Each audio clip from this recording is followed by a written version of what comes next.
আছো অনল অনিলে চির নভনীলে, ভূদার সলিলে গহনে। আছো বিটপি লতায় জলদের গাই, শশী তারকায় তাপনে। কোথায় তার অবস্থিতি নাই, সর্বং খলিদং ব্রহ্ম। ঈশ্বর যদি সর্বকালিক সর্বদেশিক সার্বজনীন, সবখানেই তার স্থিতি, তবে ঈশ্বরকে খুঁজছি কোথায় আমরা? বৃন্দাবনে, মথুরা মণ্ডলে, গয়াতে, কাশীতে, গঙ্গাতে, বৈকুণ্ঠে কোথায় তাকে খুঁজে পেয়েছি? ধ্যান দিন, ঈশ্বর তবে কোথায়? আচ্ছা, ঈশ্বর সর্বত্র আমরা জানলাম, বেদ ভগবান জানালেন সর্বং খলিদং ব্রহ্ম, আমরা জানলাম। আচ্ছা, ঈশ্বর যদি সর্বত্র হয়, তা আমরা আলাদা করে মন্দির করি কেন?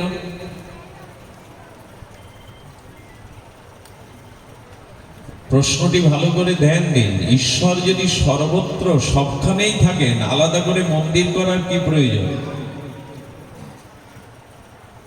এই যে ভাগবত পরিমণ্ডল তৈরির কি প্রয়োজন? তিনি সবখানে আছেন, তো আলাদা করে মন্দির বা ভাগবত অনুষ্ঠান, সাধু সঙ্গের, ভাগবতের কেন প্রয়োজন? প্রয়োজন এই জন্য যে সর্বত্র বায়ু প্রবাহিত হচ্ছে। আচ্ছা, বাতাস নেই এমন কোথাও স্থান আছে?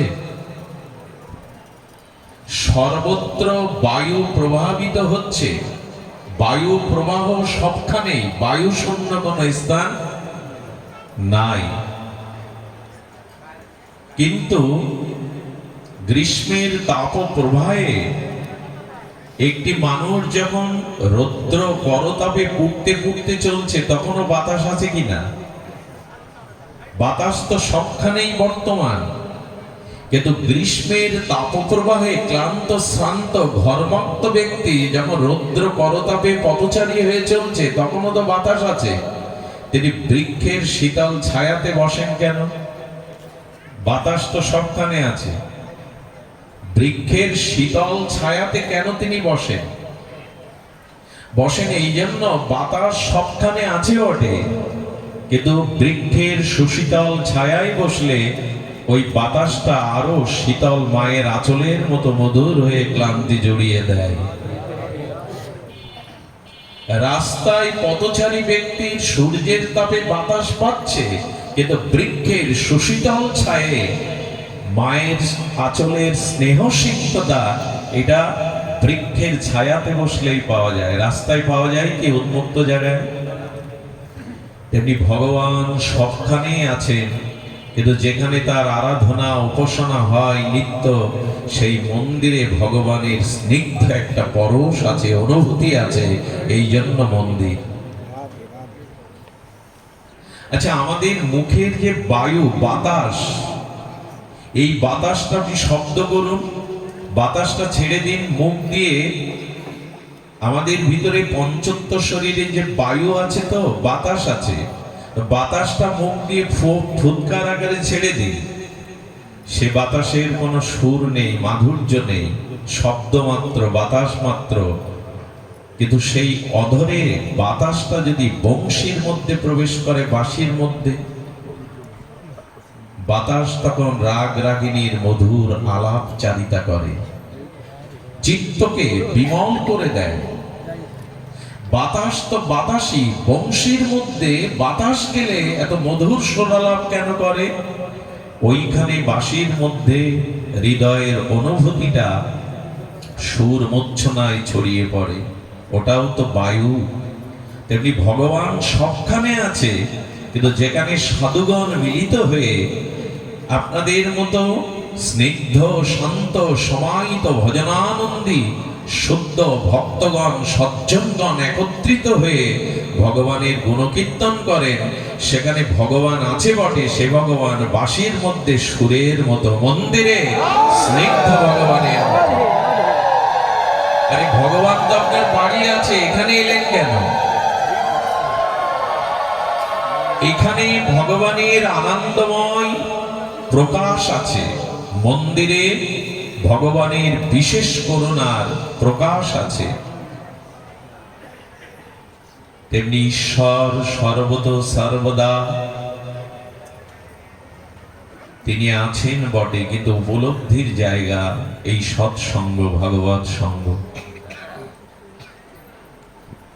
এখানে এলে ওই যে ভক্তি স্পর্শ পরশমণি পাওয়া যায়, যার দ্বারা আমাদের ঐকান্তিক যে পরম আনন্দ, যেটা আমরা খুঁজে বেড়াচ্ছি বিষয়ের মধ্যে, পদ প্রতিষ্ঠার মধ্যে, অর্থবিত্তের মধ্যে, যা আজও পাইনি, সেই ভক্তি স্পর্শ পরশমণি সাধু সঙ্গ হরিকথাতেই পাওয়া যায়।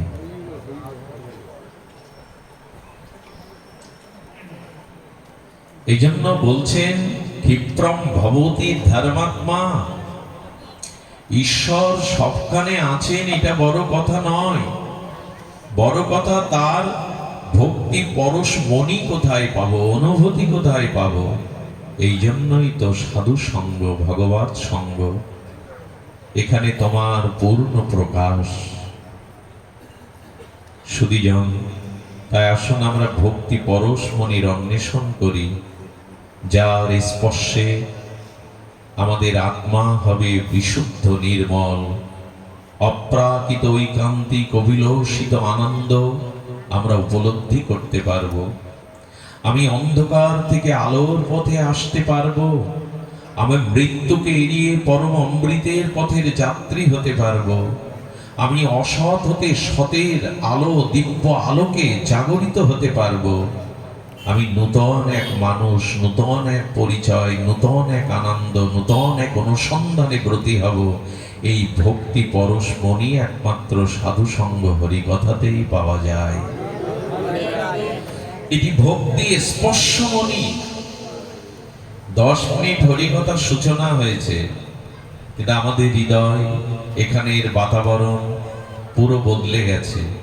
এটাই হলো স্পর্শমণির পরশ। এসব মহাত্মাগণ, ত্যাগ বৈরাগ্যগণ, তাদের হৃদয়ের ভজন অনুভূতি কণাটাই বাতাসে ছড়িয়ে পড়েছে। সাক্ষাৎ অক্ষররূপ রসব্রহ্ম ভগবানের গুণগাথায় বাতাস পরিমণ্ডলে ছড়িয়ে পড়েছে। এই জন্য এখানের এখন সেই ভক্তি স্পর্শমণির পরশ আমরা অনুভব করতে পারি। তবে যে কথা আমরা ব্যক্ত করছি, যে কথা আমরা আলোচনা করছি, এর উপলব্ধিতে আসতে গেলে এখানে যেটি প্রয়োজন সেটি হলো আমাদের শ্রদ্ধা। শ্রদ্ধা যদি না হয় এখানে এসেও কিছু পাবেন না। শ্রদ্ধা যদি না থাকে, ভগবান সর্বত্র আছে কিন্তু আপনার উপলব্ধি আসবে না। আমি আজ কটা দিন একটা কথা বারবার উচ্চারণ করছি, আপনি রাজধানীতে যাবেন, ঢাকায় যাবেন, তো গোপালগঞ্জ হাইওয়েতে উঠে আপনি দেখলেন ঢাকা 210 কিলোমিটার। ওই মাইলস্টোন, সরকারি স্থাপিত মাইলস্টোন জানিয়ে দিল আপনি সঠিক পথেই উঠেছেন। ওখানে যদি লেখা থাকতো ঢাকায় আপনার গন্তব্য, লেখা আছে বরিশাল 100 কিলোমিটার, জানতে হবে মাইলস্টোন জানিয়ে দিচ্ছে আপনি সঠিক পথে ওঠেননি। আচ্ছা, 210 কিলোমিটার রাজধানী গন্তব্য আপনার, আপনি 100 কিলোমিটার দূরে গিয়ে দেখলেন 110 কিলোমিটার বাকি, তাতে কি বোঝা যায়? আপনি অনেকটা পথ এগিয়ে এসেছেন, কিছুটা পথ বাকি আছে। আর যখন আপনি ঢাকাতে পৌঁছালেন, 0 কিলোমিটার ঢাকা লেখা দেখলেন, তখন একটা আনন্দ হয় যে আমি নির্বিঘ্নে আমার গন্তব্যে পৌঁছে গেছে। এইটা যদি বাইরের যাত্রা হয়, তো এই ভক্তি পরশমণি ভগবানের চরণে পৌঁছানোর জন্য যে অন্তর্যাত্রা, তার মাইলস্টোন কি দেখে বুঝবো যে কত পথে গিয়েছি, সঠিক পথে আছে কিনা? হাইওয়ে, রাজপথের মাইলস্টোন জানিয়ে দেয় তুমি সঠিক পথে উঠেছো, কতটা পথ এগিয়েছো, কতটা পথ বাকি আছে। কিন্তু ভক্তি পথের যাত্রী আমরা যারা হয়েছি, সদ্গুরুর চরণাশ্রয় করেছি, হরিকথাকে জীবনের অন্তরঙ্গ আস্বাদনের পরম তত্ত্ব ধারণা করেছি, সিদ্ধান্ত নিয়েছি, যারা হরিনাম সাধুসঙ্গ ভগবত ভজনের পথে ব্রতী হয়েছি, এই অন্তর্যাত্রা ভগবত চরণে পৌঁছানোর প্রেম ভক্তির যাত্রায় আমি সঠিক পথে উঠেছি কিনা, কতটা পথ এগিয়েছি কিনা, এটা বুঝবার মাইলস্টোন কি। এর মাইলস্টোন জানিয়েছেন মহাপ্রভুর অন্যতম প্রিয় পরিকার বর্জ্য, জগৎগুরু আচার্য বর্জ্য, রসাচার্য ছিল রূপ গোস্বামী পাদ পদ্ম। তার অমর গ্রন্থ ভক্তি রসামৃত সিন্ধুতে তিনি বলেছেন, ভক্তের ভজনশীল অনুরাগীর আর ভগবানের চরণে প্রেম ভক্তির এই অন্তর্যাত্রায়, এই ভজন যাত্রায় মাইলস্টোন 9টি। তার প্রথমটি হলো আদৌ শ্রদ্ধা। কোন মাইলস্টোন থেকে বুঝবেন আপনি ভগবানের পথে আছেন? আদৌ শ্রদ্ধা। এখানে 9টি মাইলস্টোন। প্রথম হলো শ্রদ্ধা। বোঝা যায় মা? এখানে ওই শ্রদ্ধাটা থাকলেই বোঝা যাবে আপনি ভগবানের বা লক্ষ্যপথে উঠেছেন। যদি ওখানে অশ্রদ্ধা থাকে, জানবেন আপনি আপনার যাত্রাপথে সঠিক পথে আসেন নি। দেখুন, যাগ যজ্ঞ তীর্থ পর্যটন দান ধ্যান ব্রত অর্চন আরাধনা যাই কিছু করেন, ভক্তি অঙ্গ যাজন করেন, গোবিন্দ বলেছেন শ্রদ্ধাহীন ব্যক্তির এই কর্ম হস্তি স্নানের ন্যায় বিফল নিষ্ফল। যদি শ্রদ্ধা না থাকে তবে সমস্ত কর্মই যাগ যজ্ঞ দান ধ্যান ভাগবত আরাধনা সবকিছু কি হবে? হস্তি স্নানের ন্যায় নিষ্ফল বিফল ব্যর্থ। হাতি কি করে? এই মদমত্ত হস্তি নির্মল সরোবরের জলে গিয়ে প্রথমে জলগুলো ঘুলিয়ে নেয়। হাতির স্নান দেখেছেন তো? কেউ কেউ দেখেছেন নির্মল শুদ্ধ জলটা ঘুলিয়ে নেয়। স্নান করবি কর, উপরে উঠে ধুলায় গড়াগড়ি দেয়। তো যে অঙ্গটা কাদা মাখানো ছিল না, ধুলা মাখানো ছিল না, স্নান করে আরো মাখিয়ে নিল। তেমন যার শ্রদ্ধা নেই হরি নামে, হরি কথায়, গুরু বৈষ্ণবে, জানতে হবে হস্তি স্নানের ন্যায়। সে বড় যজ্ঞ কেন, রাজস্ব যজ্ঞ করুক, অশ্বমেধ যজ্ঞ করুক, নিষ্ফল। এই জন্য আমাদের প্রথমে যেটা প্রয়োজন শ্রদ্ধারা, যেটার বড় অভাব, পিতামাতাতে, গুরুজনে, শিক্ষকে, বিগ্রহে, ভগবানে, তুলসীতে, ব্রতে আজ আমাদের শ্রদ্ধার অভাব। কোথায় একটা যান্ত্রিক যন্ত্রণা শুরু হয়েছে, তর্ক কুতর্ক অবিশ্বাস। শ্রদ্ধা কোথায় আমাদের? এই রাজ্যে আপনি সঠিক পথ কোনোদিনই পাবেন না যদি শ্রদ্ধার পথে না আসেন। শ্রদ্ধা কাকে বলে? শ্রদ্ধা শব্দে কয় সুদৃঢ় বিশ্বাস। কবিরাজ কৃষ্ণ গোস্বামী চৈতন্য চরিতামৃতে তার স্বর্ণফলকে লিখলেন, সাধুতে গুরুতে শাস্ত্রবাক্যে সুদৃঢ় বিশ্বাসের নাম হলো শ্রদ্ধা। যেটি সাধুগণ বলছেন, যেটি শ্রীগুরু মুখ পদারবিন্দ দিয়ে আমার জন্য উপদেশ দিচ্ছেন, যেটি গীতা ভাগবত উপনিষদ বেদ পুরাণাদি নিখিল শাস্ত্র যা বলেছেন, এটি শাশ্বত সত্য মঙ্গলময় কল্যাণময়। এই সুদৃঢ় নিশ্চয়িকা বুদ্ধি ও সুদৃঢ় বিশ্বাসের নামই হলো শ্রদ্ধা। এটাই ভুলিয়ে ফেলেছি আমরা। আজ আমাদের শ্রদ্ধার বড় অভাব। সুধীজন, এই জন্য বিশ্বাস আনতে হবে। কথাটি বারবার বলছি, তবু আর একবার বলি, আপনাদের মনে পড়ে ছিল পরীক্ষিত মহারাজ যখন দেহ ত্যাগ করেন, এই ভারতের, অখণ্ড ভারতের, বৃহত্তম ভারতের রাজ্যভার দিয়ে যান তার বড় পুত্র জন্মেজয়ের উপরে। কার উপরে? জন্মেজয়ের উপরে। তখন ওনার বয়স 7 বছর। খুব ধ্যান দিয়ে শুনুন। 7 বছর বয়সের বড় জ্যেষ্ঠ পুত্রকে উনি চক্রবর্তী এই পদমর্যাদায় আসীন করে তিনি ব্রাহ্মণ অভিশাপে 7 দিবস গঙ্গা তীরে ছিল সুখদেব ভগবানের মুখে হরিকথা শুনে পরম পদ গোবিন্দ চরণ প্রাপ্তি হন। 7 বছরের এই জন্মেজয়ের উপরে হস্তিনাপুরের অখণ্ড ভারতের রাজ্যভার দিয়ে গেলেন।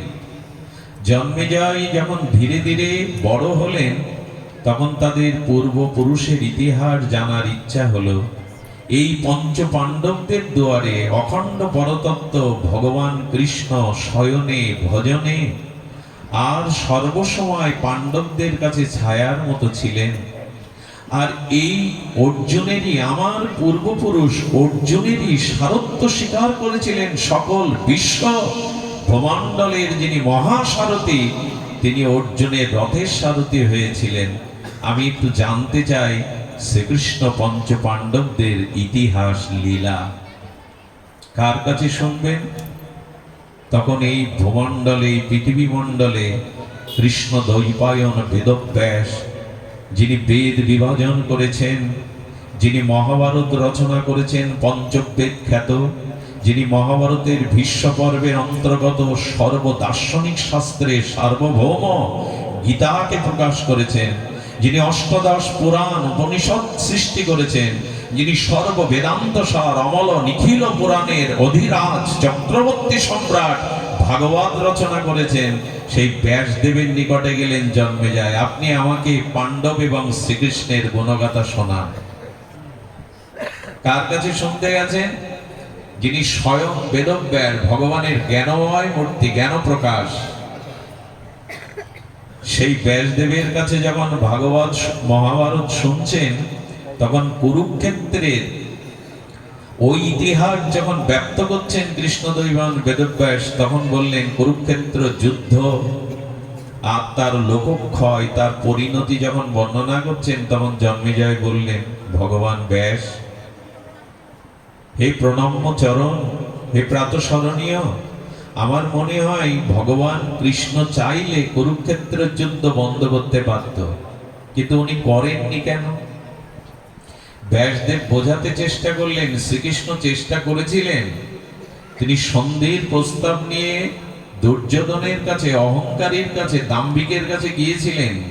পাণ্ডবরা তোমার কি হয় দুর্যোধন? বলে আমার ভাই। বলে তাদের বেঁচে থাকার অধিকারের জন্য 5টা গ্রাম ওদের দাও। বলেন আপনি কি ভিক্ষা চাইতে এসছেন ওদের পক্ষ থেকে? ভগবানকে সামনে পেয়ে, এই শান্তির প্রস্তাব পেয়ে 5টা গ্রামের প্রস্তাবনা ভগবান জানাতে গেছে। অভিমানী দুর্যোধন বলে বসলেন, ভিক্ষা চাইতে এসছেন ওদের পক্ষ থেকে, তবে জানিয়ে দিন সুসাগ্র মাটিও বিনা যুদ্ধে আমি ওদের দেব না। ব্যাসদেব বোঝাতে চেষ্টা করলেন, ভগবান না চাইলেও কুরুক্ষেত্র যুদ্ধ সংগঠিত হয়েছে এবং ভগবান থাকাকালীন তিনি চাইলে বা না চাইলে কিছু ঘটনা আছে জগতে ঘটবে। ধ্যান দিন, কিছু ঘটনা ঘটবে। আপনার এই কথার দিকে দৃষ্টি দিন যে কিছু ঘটনা আছে ভগবান চাইলে না চাইলেও ঘটবে, যেমন তোমার জীবনেও ঘটতে পারে। দেখুন, শাস্ত্র কথাতে, ভগবানের লীলাতে যদি শ্রদ্ধা না হয় তার পরিণামটা সংক্ষিপ্তভাবে জানুন। ভয় হবে আপনার, আর ভয় হওয়াটা ভালো। অনেক সময় ভয় ভক্তির পথে নিয়ে যায়। শাস্ত্রতে যদি বিশ্বাস না করেন, ভগবানের কথাতে, লীলাতে, শাস্ত্র বাক্যে, সাধু বাক্যে যদি বিশ্বাস না করেন, তার ভয়াবহ পরিণতি শুনুন। লক্ষ্য করুন, বলছেন ভগবান চাইলে সর্বশক্তিমান উনি, ওনার শব্দে অভিধানে অসম্ভব বলে কিছু নাই। ভগবান কৃষ্ণ চাইলে যুদ্ধ বন্ধ করা যেত। এখানে এসো না, এখন বসো। যে চাইলে সম্ভব ছিল। ব্যাসদেব যখন দেখছেন ওকে কৃষ্ণ লীলাতে বিশ্বাস করানো যাচ্ছে না, শ্রদ্ধা আসছে না, তখন কি বললো জানেন? বলল তোমার জীবনে 5 বছর পরে একটি ঘটনা ঘটবে, আমি এখন বলে দিচ্ছি, দেখো এড়াতে পারো কিনা। বলে 5 বছর পরে তুমি কোনো ঘোড়ায় উঠবে না, কিন্তু আমি জানি তুমি ঘোড়ায় উঠবে। ব্যাসদেব বলছেন, ব্যাস ভগবান বলছেন, তুমি যদি ঘোড়ায় ওঠো কখনো, কিন্তু সাদা ঘোড়ায় উঠবে না, কালো বা লাল ঘোড়ায় উঠবে, কিন্তু আমি জানি তুমি সাদা ঘোড়ায় উঠবে। সাদা ঘোড়ায় যদি ওঠো তবে উত্তর দিকে যাবে না, অন্য দিকে যাবে, কিন্তু আমি জানি তুমি উত্তর দিকে যাবে। যদি সাদা ঘোড়ায় উঠে মৃগয়া করতে জঙ্গলে যাও, তবে উত্তর দিকে যদিও যাও, কোনো শীতল সরোবরে তৃষ্ণার্ত হয়ে বসবে না, কিন্তু আমি জানি তুমি বসবে। যদি শীতল সরোবরে বসো, ওখানে একটা অপরূপ যুবতী সুন্দরী থাকবে, তার প্রতি আসক্ত হবে না, আমি জানি তুমি আসক্ত হবে। ওই যুবতীর আসক্তিতে ও তোমাকে বিবাহ করতে চাইবে, কিন্তু তুমি বিবাহ করবে না, কিন্তু আমি জানি তুমি মোহগ্রস্ত হয়ে তাকে বিয়ে করবে। যদি তাকে বিয়ে করো, তবে তার কথা মতো তুমি কোনো ব্রাহ্মণকে হত্যা করবে না, কিন্তু আমি জানি তুমি হত্যা করবে, এবং এই ব্রাহ্মণ হত্যার পাপে জরাগ্রস্ত হয়ে, কুষ্ঠগ্রস্ত হয়ে তুমি মৃত্যুবরণ করবে। দেখো ঠেকাতে পারো কিনা। শাস্ত্রতে শ্রদ্ধা না আসলে তার পরিণামটা, আমি এই কথা শোনার পর 3 ঘন্টা ভয়ে আমার বুক শীতল হয়ে গেছিল। শাস্ত্র বাক্যে কুতর্ক আনতে আনতে, যুক্তি আনতে আনতে আমাদের পরিণতি ডেকে আনছে। আমরা শাস্ত্র কারো খাতিরে তৈরি হয়নি, শাস্ত্র কারো প্রশংসার জন্য তৈরি হয়নি। অনাদিকালে ভগবৎ শক্তি আরাধনা দ্বারা, উপলব্ধির দ্বারা, আর্ষ মনীষার দ্বারা ঋষিমুনিরা যেটা লিখেছেন, এটা অভ্রান্ত সত্য। শাস্ত্রের প্রতিটি বাক্য অভ্রান্ত সত্য। কুতর্ক গর্তে পড়বেন না, এতে পথ পাবেন না। সুধীজন, আজ আমরা নব্য শিক্ষিত হয়ে দীনকৃষ্ণ ঠাকুরের মতো মানুষের পাল্লায় পড়ে আজ ভগবানকে, গীতাকে, ভগবানের লীলাকে এটা অবন্তর ভাবছি, যুক্তিহীন ভাবছি। কিন্তু শাস্ত্র কারো নিরপেক্ষ রবাস্মৃতি। শাস্ত্র স্বয়ং ভগবানের অক্ষর রূপে এই গীতা ভগবান। খুব ধ্যান দিন। উনি বললেন 5 বছর পরে ঘোড়ায় উঠলে এই এই পরিণতি হবে, আজ থেকে ঘোড়ায় চড়াই বন্ধ করে দিলাম। না উঠলে কি হবে? 5 বছর পূর্ণ হতে 3 দিন বাকি আছে। কয়দিন? ওনার মনের মধ্যে হঠাৎ ঘোড়ায় সওয়ার করার একটা তীব্র ইচ্ছা জেগে গেল। আপনিও লক্ষ্য করবেন, মাঝে মাঝে না চাইলেও আপনার মনের মধ্যে এমন কিছু বাসনা জেগে যায়, আপনি না চাইলে এই বাসনা জোর করে টেনে নিয়ে যায় তার দিকে। হয় কিনা আমাদের মধ্যে মাঝে মাঝে এমন? তো ওনার ভাবনায় আসলো, উনি ঘোড়ায় উঠতে নিষেধ করেছিলেন, কিন্তু সাদা ঘোড়ায় উঠতে নিষেধ করেছিলেন। আমি লাল ঘোড়ায় উঠবো। ঘোড়া মানে ঘোড়াশালের দায়িত্বে যিনি আছেন, তাকে বললেন একটা লাল বা কালো ঘোড়া আনো আমার জন্য। তীব্র ইচ্ছা জেগেছে, 5 বছর পড়তে 3 দিন বাকি। উনি লাল ঘোড়া কালো ঘোড়া আনেননি, সাদা ঘোড়াই এনেছেন।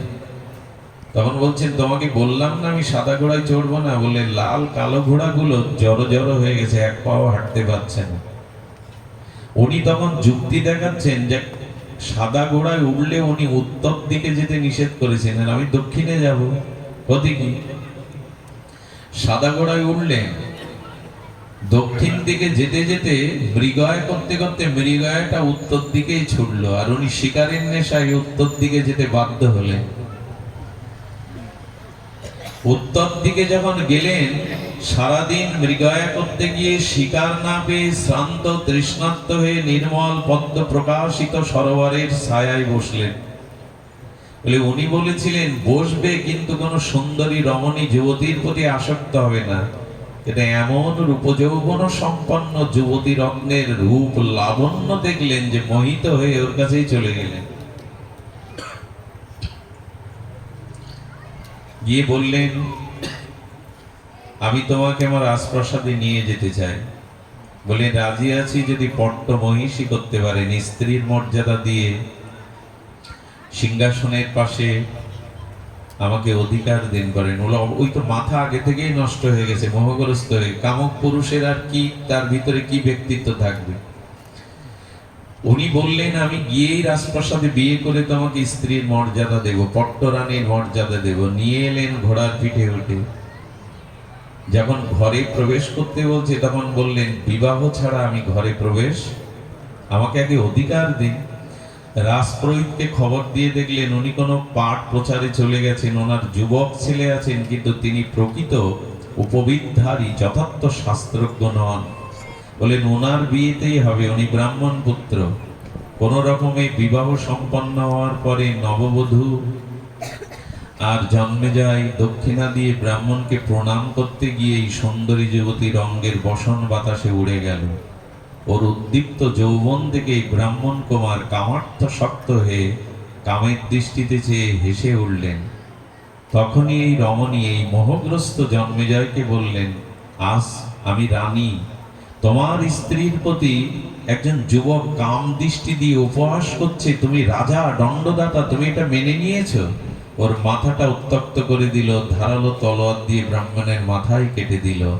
এই অভিশাপে একদিন পরেই কুষ্ঠ দেখা দিল। গল্প শোনাতে বসিনি আপনাদের, শাস্ত্রবাক্যে বিশ্বাস না হওয়ার পরিণতি ভগবান বেদব্যাস বলে দিলেন, ঠিক তাই তাই ঘটল। বাঁচতে কে না চায়? ওই কুষ্ঠ মাংস খসে খসে পড়ছে, আবার ব্যাসদেবের চরণে গিয়ে বললেন, এবার বিশ্বাস হয়েছে যে ভগবানের লীলাতে অবিশ্বাস করা আমার উচিত হয়নি। ভগবান চেয়েছিলেন যা ঘটবার তাই ঘটেছে, আপনি আমাকে বাঁচান। বলেন, বাঁচবার একটাই পথ, চলে যাও বিশ্বপন ঋষির কাছে গিয়ে ভগবানের লীলা শোনো। এক একটি লীলা যদি শ্রদ্ধার সহিত বিশ্বাসের সহিত শ্রবণ করো, এক একটা কুষ্ঠপথ সেরে যাবে। কিন্তু আবার যদি কোনো লীলাতে অবিশ্বাস আছে, ওই কুষ্ঠ সারবে না, ওতেই তোমার পরিণতি আসবে। আবার সতর্ক করলেন। বিশ্বপন ঋষির কাছে গিয়ে ভগবানের লীলা শুনতে শুনতে যতবার শোনে, শ্রদ্ধা আসে, চোখে জল আসে, এক একটা কুষ্ঠ নিরাময় হয়ে যায়। কিন্তু যখন পঞ্চপাণ্ডবের মহিমা বর্ণনা করছেন, তখন বললেন, জানো তোমার পূর্বপুরুষের মধ্যে ভীমসেনের গায়ে ঈশ্বর প্রদত্ত এত শক্তি ছিল, একটা বড় হাতিকে উনি শূন্যে উঠে ঘুরিয়ে ছেড়ে দিলে স্যাটেলাইটের মতো উপরে ঘুরতো, এত বল ছিল। হেসে উঠে বললেন, এটা আমার বিশ্বাস হয় না। তখনই বললেন, বিশ্বম্পন, কিছু করার নেই।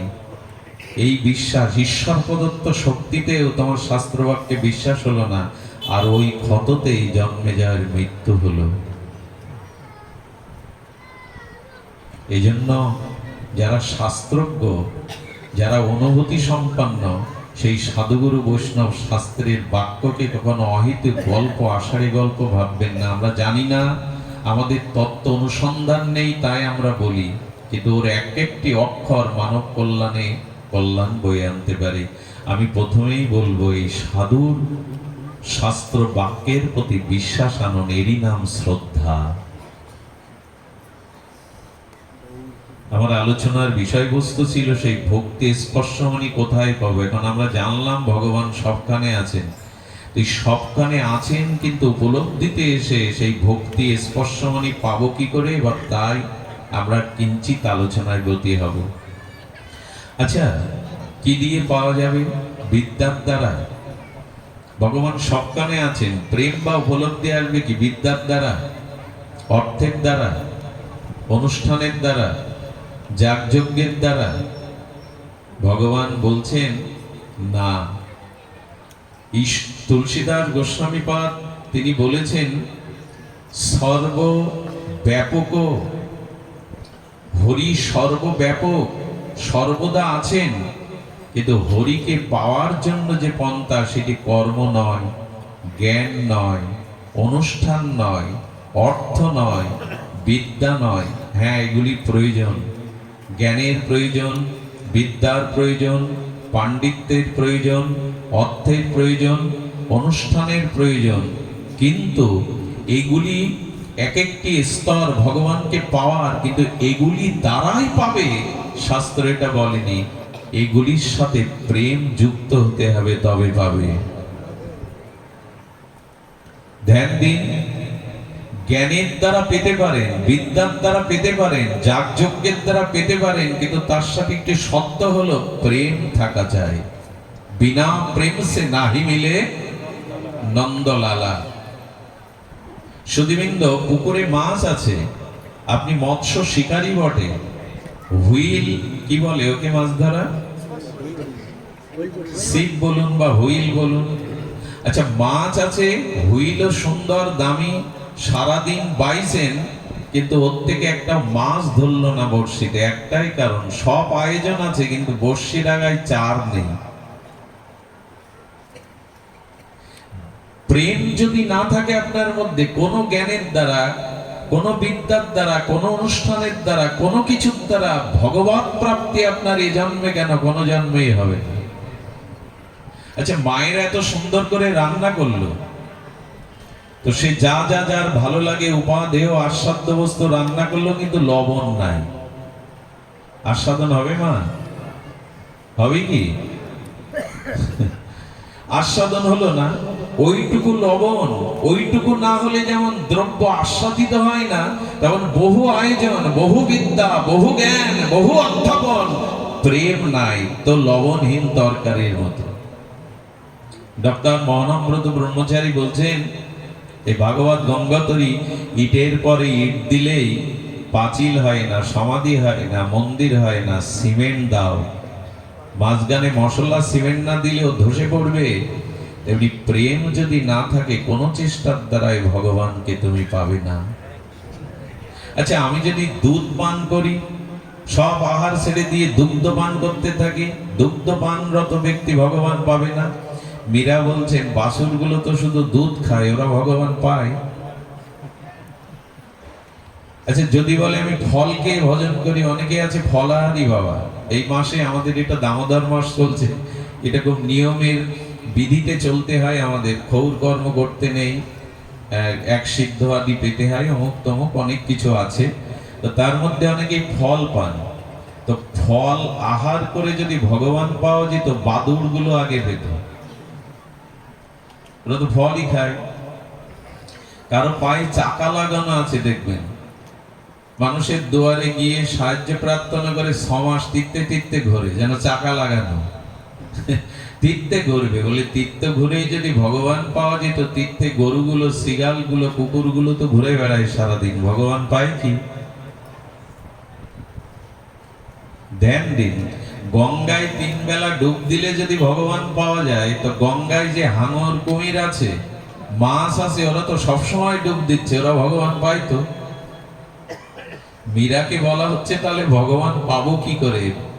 মীরা সেই বিখ্যাত 500 বছরের আগে ভক্তির মহান বাণী, বিনা প্রেম সে নাহি মিলে নন্দলালা। প্রেম ছাড়া ভগবানকে পাবে না তুমি, যত আয়োজন করো।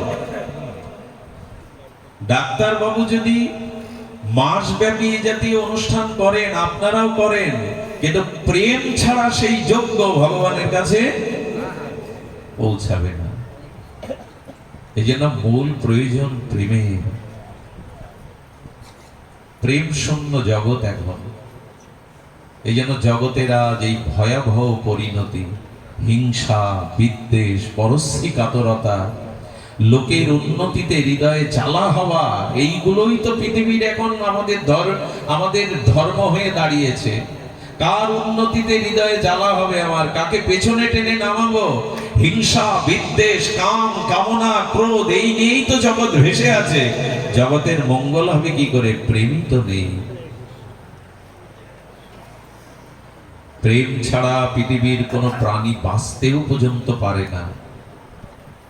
এই প্রেমই হলো ভক্তি, স্পর্শমণি, পরশমণি। এটার সন্ধান এখন আমরা করব, কিভাবে প্রেম পাবো। যদিও তাপ প্রবাহ কষ্ট পাচ্ছেন, তবু হরিকথাতে শরীরের কষ্টটা কষ্ট মনে করতে নেই। আত্মার আনন্দ, প্রাণারামের আনন্দটাই উপলব্ধি করতে হয়। দেখুন, অনেকবার বলেছি, অনেকেই মানুষ গরম সহ্য করতে পারে না, কিন্তু একটা কথা বলি, আমাদের অন্তরের যে জ্বালা, এইটা কিন্তু বাইরের ফ্যানে, বাইরের জলে স্নান করলে যাবে না। যাবে? সংসার জ্বালা যাবে? বাইরের গরম আপনি ফ্যানের পাশে, ঠান্ডা মেশিনের পাশে, শীতল জলে অবগাহন করলে যেতে পারে, কিন্তু অন্তরের জ্বালা, সংসারের ত্রিতাপ জ্বালা, এ জোড়াবেন কোথায়? বলেন হরি কথাতেই একমাত্র এটা জোড়ায়। তব কথা অমৃতম তপ্ত জীবন, হরি কথাতেই জোড়াবার জায়গা এটা। এই জন্য বাইরের শরীরের সুখ ছেড়ে দিন কিছুক্ষণ, একটু ধ্যান দিয়ে শুনুন প্রেম কোথায় পাবো। আগেই বলেছি জ্ঞান প্রয়োজন, যোগ্য প্রয়োজন, অনুষ্ঠান প্রয়োজন। এগুলি সাধারণ নয়, এগুলো ভগবত প্রাপ্তির উপায় বটে, এগুলো প্রয়োজন বটে। পাণ্ডিত্যও দরকার, যোগ্যও দরকার, অনুষ্ঠান দরকার, জ্ঞান দরকার, কিন্তু এর দ্বারা পাবেন না যদি এর সাথে ভক্তি যুক্ত, প্রেম যুক্ত না হয়। এটি সত্য আরোপ করেছেন শাস্ত্র মহাজনগণ। সুধীবৃন্দ, এখন এই প্রেম কাকে বলে আর প্রেম কি করে প্রাপ্ত হব এ বিষয়ে আলোচনা। আমি খুব বেশি অত্যাচার করব না আপনাদের, তবু এসেছেন এই ভবনে কিছুক্ষণ, অন্য সময় তো আমাদের হেসে খেলে সংসার যাত্রায় যায়, কিছুটা সময় নেই সামান্য। প্রেম কাকে বলে? খুব অদ্ভুত কথা হলো, প্রেমে জগতে কারোর সাথে হয় না, পরমাত্মা ভগবানের সাথে ছাড়া প্রেম কারোর সাথে হয় না। অনেকের মনে মনে প্রশ্ন যাচ্ছে, হয় না তো মা ছেলেকে ভালোবাসে, এটা প্রেম না?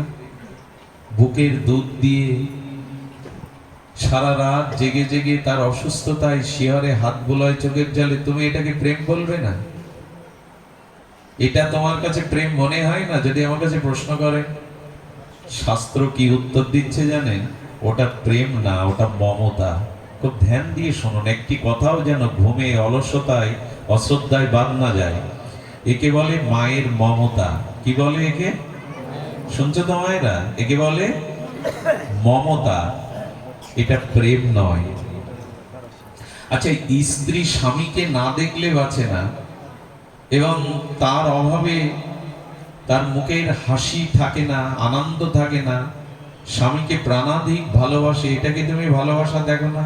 লাইলির গায়ে ব্যথা লাগলে মজনুর গায়ে দাগ ওঠে ওঠে, এটাকে তুমি প্রেম বলো না?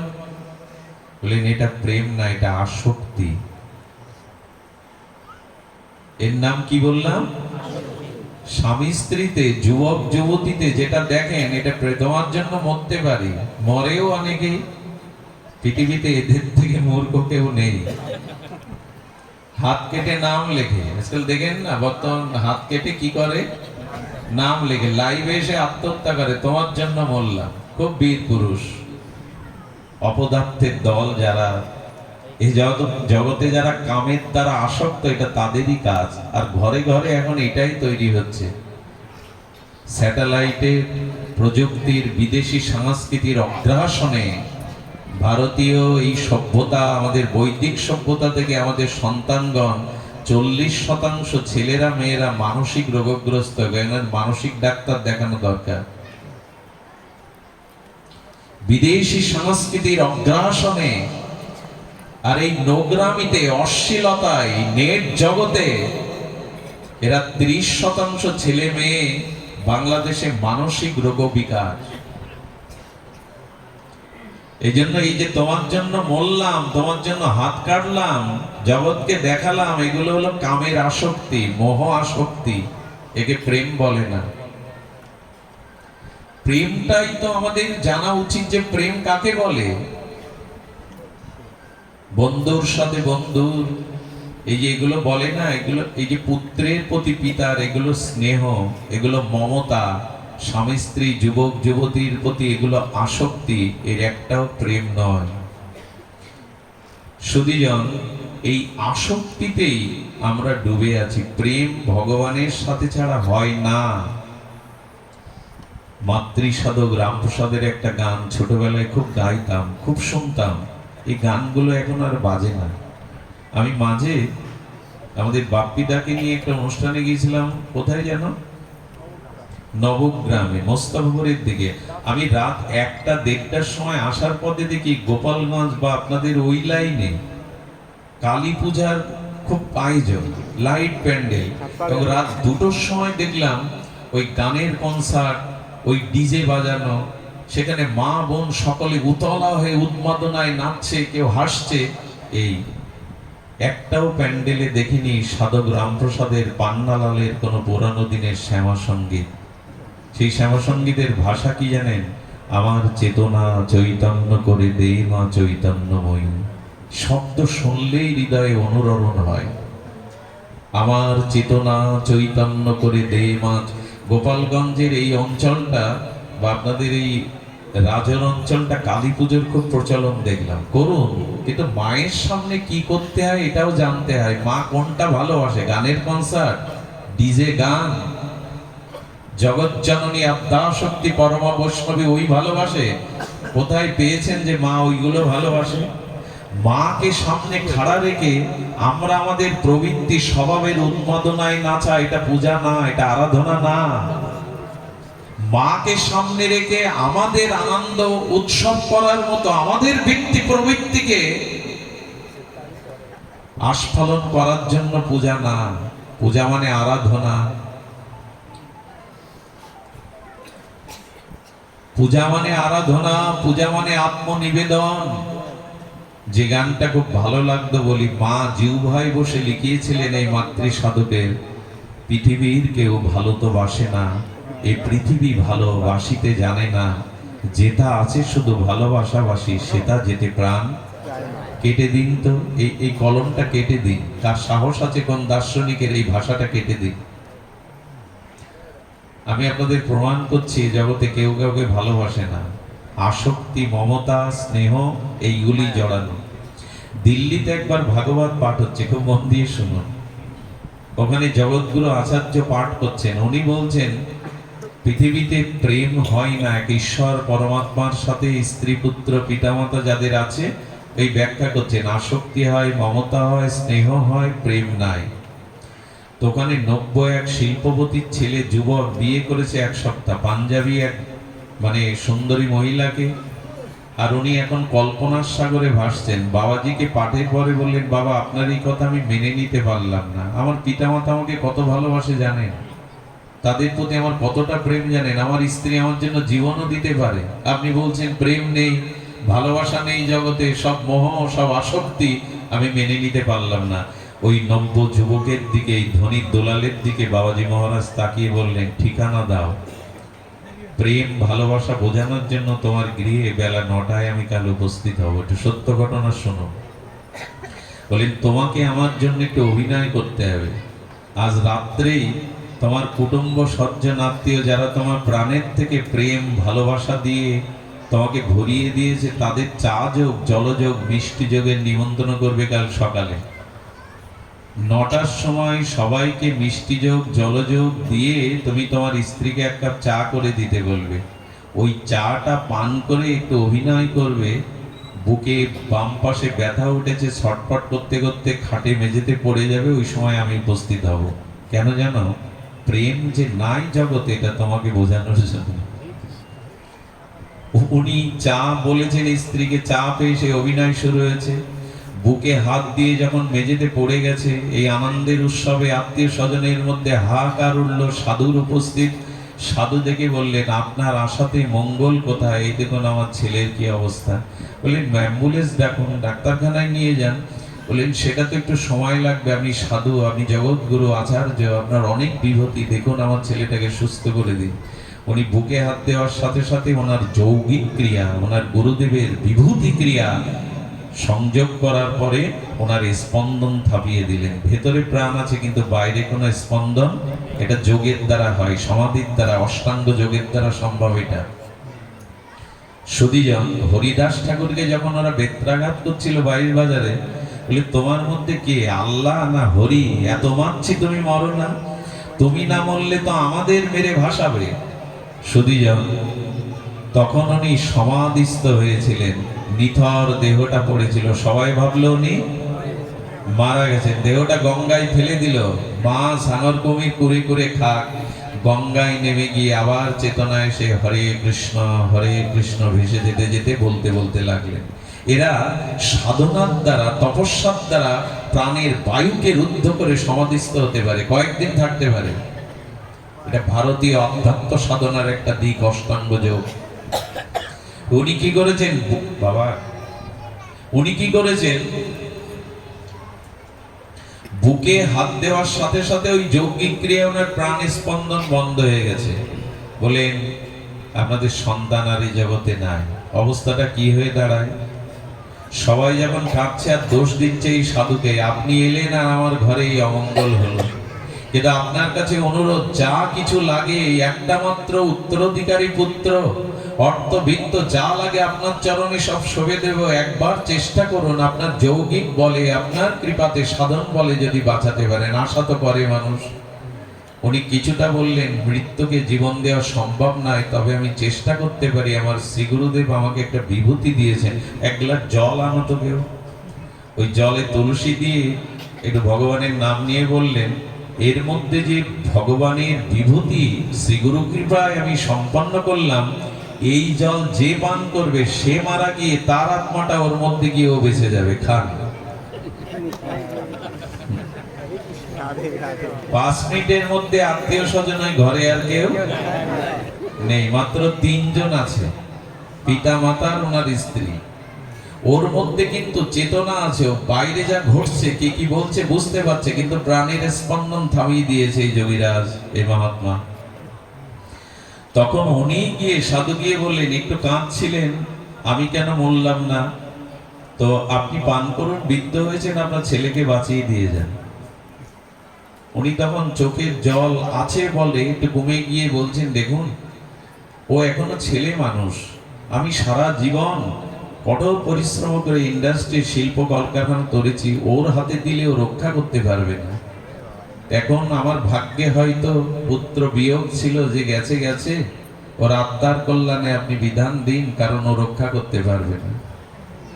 মাকে গিয়ে বলছেন, আপনি তো মা, আমি গল্প শোনাচ্ছি না আপনাদের, এটাই বাস্তবতা, এটা আপনার আমার জীবনে ঘটলে ওই একই ঘটনা ঘটবে। বললেন, ধ্যান দিয়ে শুনুন। বলছেন, মা তুমি এটা জলটা পান করো, তোমার ছেলে বেঁচে যাবে, তুমি মরে যাবে। মরে যাবে শব্দটা জোরে বলছে। মা তখন বলছেন, আপনারাই বলেন স্বামী সেবাই নারীর সর্বশ্রেষ্ঠ ধর্ম, পতিব্রতা ধর্ম। আমি মারা গেলে এই বৃদ্ধ মানুষটাকে কে দেখবে, কে সেবা করবে? বৌমার দিকে তাকিয়ে বলছে, কি গো মা, অগ্নি সাক্ষী করে এত লাল ফিতে জড়ালে, বললে জন্ম জন্ম আমি তোমার, এখন তুমি জলটা খাও। বললে আপনার মাথা খারাপ হয়েছে? 7-8 দিন বিয়ে হয়েছে, মেহেন্দি শোকায়নি, আমার বাবা বড় শিল্পপতি দিল্লিতে, আমার জীবন এখনো বাকি পড়ে আছে, আমি ওর জন্য মরতে যাব কেন? সাধু বুকে হাত দিয়ে চেতনা ফিরিয়ে দিলেন, ওর চোখের দিকে তাকিয়ে বললেন, এই হলো জগতের ভালোবাসা। আরো একটা কথা বাদ পড়ে গেল, কেউ যখন জল খেতে যাচ্ছে না, তখন 3 জন মিলে বলছেন, বাবা আপনার তো বউ ছেলে মেয়ে সংসার নেই, আপনি মরলে ভগবানের কাছে যাবেন, তা আপনিই খান না। এই হলো আমাদের ভালোবাসার নমুনা। আমি একটা নমুনা প্রায় আসলে বলি, মানুষ তো হাসতে ভুলে গেছে, হারলে ডাক্তারবাবু বলেন হার্ট ভালো থাকে। তো একটা নমুনা দেখবেন, আমি এখন যদি মারা যাই, আমার এই গায়ের পুরনো জামাটা, যে বিছানা বালিশটায় আমি শুতাম রোগগ্রস্ত, বলে কি ওগুলো বাবার খুব শখের জিনিস, ওগুলো চিতায় দিয়ে দাও। জামা কাপড়, ছাতি, জুতা, লাঠি, এগুলো দেয়, ছাতাটা দেয়, জুতোটা দেয়, কিন্তু ওর হাতে যদি 2 ভরির আংটি থাকে না সোনার, ওটাও দেয়। দেয় কি? কত চালাকি এই সংসারে। সারাটা জীবন এদের জন্য যা করলেন, ওরা কাঁদবে আর ওর মধ্যে আংটি খুলে ঘরে তুলবে, আপনাকে ঘরে তুলবে না। একে প্রেম বলেন? প্রেমটাকে জানো, শাস্ত্র প্রেম কাকে বলেছে, প্রেমের সংজ্ঞাটা জানতে হবে, নাহলে বুঝতে পারবো না প্রেম কাকে বলে। রামপ্রসাদ সাধারণ গীতিকার নন, কবি নন, মা ওনার জিহ্বায় বসে লিখিয়েছেন, শাস্ত্রের বাণী সাধারণ নয়। প্রেম ভগবানের সাথে ছাড়া হয় না। কবে বুঝবো আর এ কথা? কবে বুঝে তার সাথে সম্পর্ক, প্রেম, কবে আমার বিনিময় হবে হৃদয়ে? সুধীজন, এই জগৎ বড় বিচিত্র। আমাদের এই জগতের যাত্রাটা কেমন একটু শুনতে হবে, কষ্ট হলেও মা ধ্যান দিয়ে শোনো, অনেকের চোখে ঘুম আসছে, যেন না আসে। ট্রেন যাত্রাটা আপনার যদি কখনো মথুরায় যান, আমার ভাগ্য হয়েছে কয়েকবার যাওয়ার, ট্রেনে ভারতের ট্রেন যাত্রা এটা একটা বিচিত্র, আমাদের দেশেও হয়। দেখবেন আপনি মথুরায় যাচ্ছেন, তো 2 দিনের পথ, 48 ঘন্টা কি 32 ঘন্টা লাগবে। ট্রেনের রিজার্ভেশন বাদে সেকেন্ড কামরায় যারা ওঠে, ওখানে দেখবেন বহু লোকের ভিড়ের মধ্যে 32 ঘন্টা কাটাতে হবে, তখন শুরু হয়ে যায়। দাদা আপনার বাড়ি কোথায়, আপনি কোথায় যাচ্ছেন, তো আপনার সংসারে কে কে আছে, শুরু হয়ে গেল। এই যে শুরু হলো, কাটাতে হবে, টাইম পাস না কি বলে, আমি তো আবার মূর্খ, ইংরেজি জানি না, টাইম পাস করতে হবে।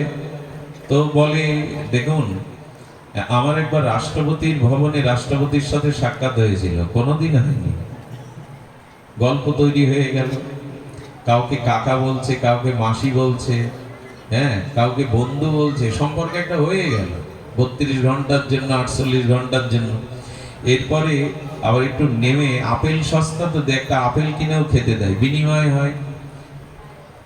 একে অপরের সাথে প্রীতি বা অনুরাগ হয় 6টা জিনিসে। এই 6টা জিনিস যেখানে জানবেন, টান নেই, অনুরাগ নেই, খাওয়া, খাওয়ানো, দেওয়া, নেওয়া, আর মনের গোপন কথা বলা, তার মনের গোপন কথা শোনা, এই 6টি জিনিস এই প্রীতির সম্বন্ধ হয়। 6টিতে খাওয়া, খাওয়ানো, দেওয়া, নেওয়া, আর মনের সংবেদনশীল গোপন কথা তাকে বলা, তার গোপন কথা শোনা, এই 6টি হলো এই জগতের প্রীতির লক্ষ্য। ভগবানের কাছেও এই 6টি দিয়ে প্রীতি প্রেম করতে হয়। তো আমরা বাদাম কিনে আনি, মামফলি বলে মনে হয় বাদামের দেশে, মামফলি, বাদাম আনে, কেউ লজেন্স আনে, এইভাবে দেওয়া নেওয়া। হ্যাঁ, আর এই যেতে যেতে গল্প মেটে উঠলো, বন্ধু হয়ে গেল, কাকিমা হয়ে গেল, জেঠিমা হয়ে গেল, ঠাকুমা হয়ে গেল, কেউ কাকে বাবা বলেও বসে সাধু দেখলে। আচ্ছা, এই করতে করতে করতে করতে বলেন, এই আমার কাঠ, একবার দয়া করে যাবেন, আপনার সাথে খুব ভালো লাগলো, যেন অনেক জন্মের একটা পরিচিত, কত কি বলে। আচ্ছা, যখন একজন মথুরার আগের 5টা স্টেশনের আগে নেমে যাবে, তার টিকিট ওই পর্যন্ত, সে তখন বলে আমার কিন্তু স্টেশন সামনে, আমি রেডি। বলে এত ভালোবাসা, এত মত বিনিময় হলো, আপনি চলুন না আমার সাথে, মথুরায় চলুন। যাবে তো, মথুরায় যাবে তো আপনার সাথে? বললেন আপনি তাড়াতাড়ি বিদায় দিন, আমি নেমে পড়ি, মথুরায় এখন আমি যেতে পারবো না। আচ্ছা, তাহলে এক কাজ করুন, আপনার সাথে এত সম্বন্ধ হলো, আপনি এখানে নামুন আমার সাথে। নামবে তো? নামবে না, বরঞ্চ ওই যে পরিচয়, আর কোনোদিন ওর কথা সে মনে করবে না। আমাদের এই সংসারটা ট্রেনের কামরা যাত্রার মতো। এখানে স্ত্রী পুত্র পিতামাতা বন্ধু কুটুম্ব বানিয়েছি বটে, কিন্তু মৃত্যুরূপ স্টেশনে যেদিন সেই ট্রেনটা থামবে, সেদিন ওরা কেউ আমার সাথে নামবে না, ওরা কেউ আমার সাথে যাবে না। আর এখানে ওই স্টেশনটা কারো আগে কারো পরে কেন জানেন? কারো 100 বছর পরমায়ু, কারো 10 বছর, কারো 25, কারো 55। এই পরমায়ু ঈশ্বর আয়ুটা লিখে দিয়েছেন, তাকে নেমে যেতেই হবে। বাবার আগেও ছেলে নেমে যেতে পারে, মায়ের আগেও সন্তান নেমে যেতে পারে। যার যতটুকু স্টেশন লেখা না, ওইখানে তাকে নেমে পড়তে হবে। এই ট্রেন যাত্রার মতো আমাদের সংসার যাত্রাটা আমরা মানি তো, এটা অনুভব করি তো। এরা পূর্বজন্মে কেউ আমার ছিল না, এই পিতা, এই মাতা, এই স্ত্রী, এরা পূর্বজন্মে আমার কেউ ছিল না। আবার আমার মৃত্যুর পরে নূতন যেখানে যাব, নূতন শরীর পাবো, এরা আমার সাথে যাবে না। এরা এক জন্মের এই কটা দিনের ট্রেনের কামরার মতো পরিচয়।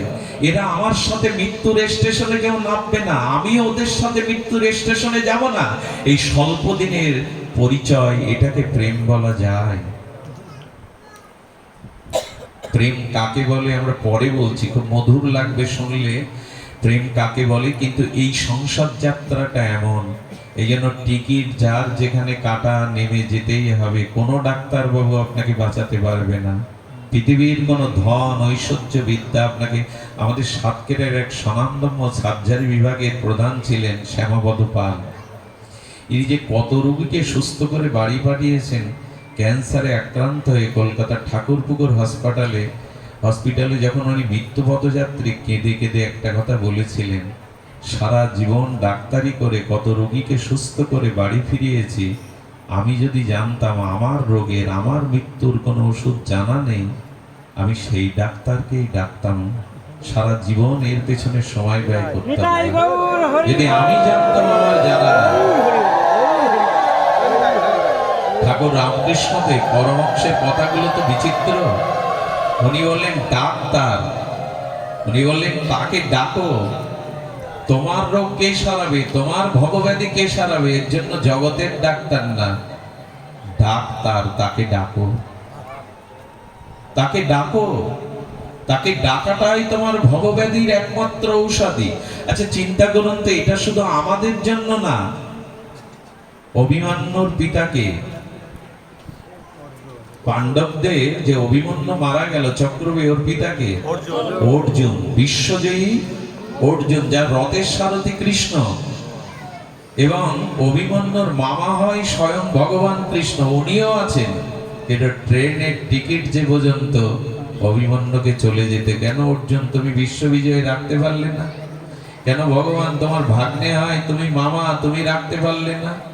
শ্রীকৃষ্ণের চরণে পড়ে অর্জুন কাঁদছে, অভিমন্যুর মতো পুত্র এইভাবে নিদারুণ চক্রব্যূহে অস্ত্র আঘাতে মারা গেল, নিরস্ত্র অভিমন্যু, ভগবান তুমি সব পারো, আমার ছেলেকে ফিরিয়ে দাও।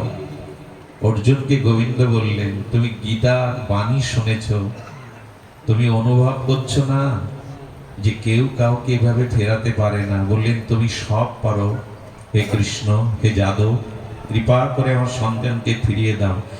শরীরটা তিনটি, স্থূল শরীর, সূক্ষ্ম শরীর, কারণ শরীর। আমাদের শরীর তিনটি, মৃত্যুর সাথে সাথে স্থূল শরীরটাই জগতে পড়ে থাকে, রক্ত মাংসের পিণ্ড। আর ফুলটা ফুটেছে, গন্ধটা বাতাসে যেমন বহু দূরে চলে যায়, ফুল যায় না, গন্ধ যায়, তেমন আমার সারা জীবনের যে কর্ম সংস্কার, ওইটা সাথে নিয়ে যায়, তার নাম কারণ শরীর। আর একটা আছে সূক্ষ্ম শরীর, বায়ুবীয়, সূক্ষ্ম, ইতার তরঙ্গে ঘুরতে থাকে। শরীর তিনটি। আচার্যরা বললেন ভগবান কৃষ্ণ তখন অভিমন্যুর সূক্ষ্ম শরীরটাকে আহ্বান করলেন, আকাশ মার্গে এসে বলছেন, ভগবান আপনি আদেশ করুন, কি জানতে চান? বলো তোমার পিতা তোমায় ডাকছে। বলো অভিমন্যু, অভিমন্যু আমি তোমার পিতা অর্জুন, ফিরে এসো, তুমি কথা বলছো, ফিরে এসো। অর্জুনকে কি বলেছিল জানেন? কিছুক্ষণ আগে মরে যাওয়া অভিমন্যু, কে কার পিতা? আপনি আমার পিতা নন। যদি আত্মা ফিরে আসে মরার পরে, তো মাকে বাবাকে আত্মা ওই কথাই বলবে, আমি আপনার পুত্র নই। কিছুদিনের দায়িত্ব হয়তো আপনার কাছে পরমাত্মা দিয়েছিলেন, ওই সময় পুত্র ছিলাম, এখন আমি আপনার পুত্র নই। বলা যায় আপনি হয়তো কোনো জন্মে আমার পুত্র ছিলেন, আপনি আমাকে ডাকবেন না, কারণ আমি পরমানন্দ লোকে ফিরে যাচ্ছি। আমি একমাত্র একজনেরই, তা হলো ভগবানের, আর কারো নয়। আপনি ফিরে যান। অর্জুন সেই দিন অনুভব করেছিল সম্বন্ধটা ভগবানের সাথে ছাড়া আমাদের কারোর সাথে স্থায়ী, চিরস্থায়ী নয়। কবে বুঝবো বলুন? এই বুঝলেই প্রেম হবে। আমরা তো এদের মোহমায়া, এদের না হলে চলবে না, এরাই আমার সব, আটকে পড়ে আছি। রামকৃষ্ণদেব বললেন ধীবর যখন জাল ফেলে তখন কি করে জানেন? কিছু মাছ আছে সংকেত পেয়ে আগের থেকে লাভিয়ে সামনে লাভ দেয়, ওরা জালে আটকে। যেমন স্বামী বিবেকানন্দ, শঙ্করাচার্য, এরা জালে আটকায়নি, লাভ দিয়ে চলে গিয়েছিল, আটকাতে পেরেছিল এদের। আর কিছু মাছ আছে জালে আটকে লাফালাফি করে, জাল কেটে বেরিয়ে যাওয়ার, এরা মধ্যম। অর্থাৎ সংসার জালে পড়েও মাঝে মাঝে আপনাদের মতো ছটপট করে সাধু সঙ্গে আসার জন্য, ভগবান রাজ্যে আসার জন্য ছটপট করতে থাকে।